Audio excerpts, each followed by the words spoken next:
Assalamualaikum warahmatullahi wabarakatuh dan selamat malam. Saya mahasiswi atas nama Windy Cecilia Milubu, stambuk A221 20149, kelas E.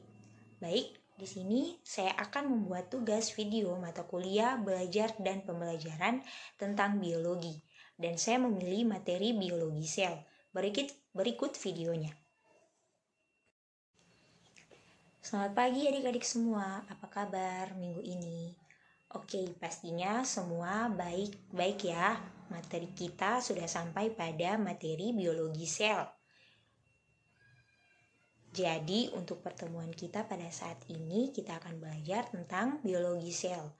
Baik adik-adik semua, buka buku kita yang ada di depan kita semua pada bab biologi sel. Oke, adik-adik semua, kakak yang akan membacakan materinya saat ini, namun adik-adik semua ikuti dengan baik ya, jangan ada yang bermain. Di buku kita pada lembaran pertama itu ada tentang pengertian sel. Sel itu merupakan unit organisasi terkecil yang menjadi dasar kehidupan dalam arti biologis. Pastinya semua fungsi kehidupan diatur dan berlangsung di dalam sel. Sel juga adalah kesatuan struktural dan fungsional makhluk hidup yang mengandung pengertian sebagai penyusun makhluk hidup dan melakukannya semua fungsi kehidupan berdasarkan jumlah penyusun sel pada makhluk hidup dapat digolongkan menjadi makhluk hidup uniseluler atau multiseluler. Kemudian, adik-adik semua, kita masuk pada struktur dan fungsi sel.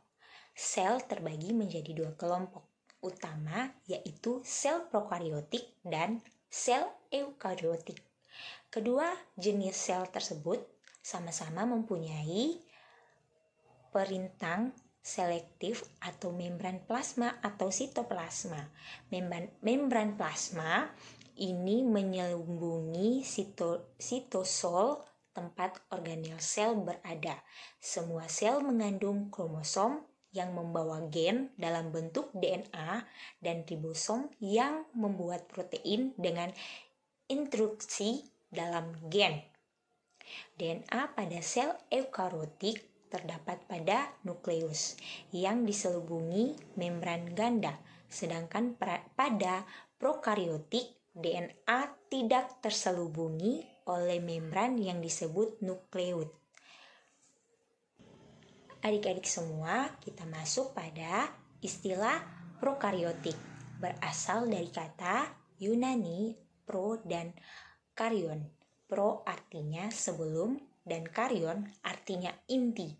Jadi, sel prokariotik berarti sebelum inti. Bagian dalam sel prokariotik disebut sitoplasma sel.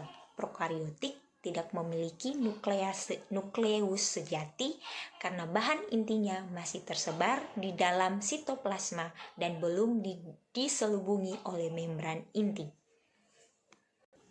Selanjutnya kita masuk pada eukariotik, yaitu ganggang dinding selnya terdiri dari lelulaso kecuali pada dua grup ganggang, yaitu diatom dan chrysophyta.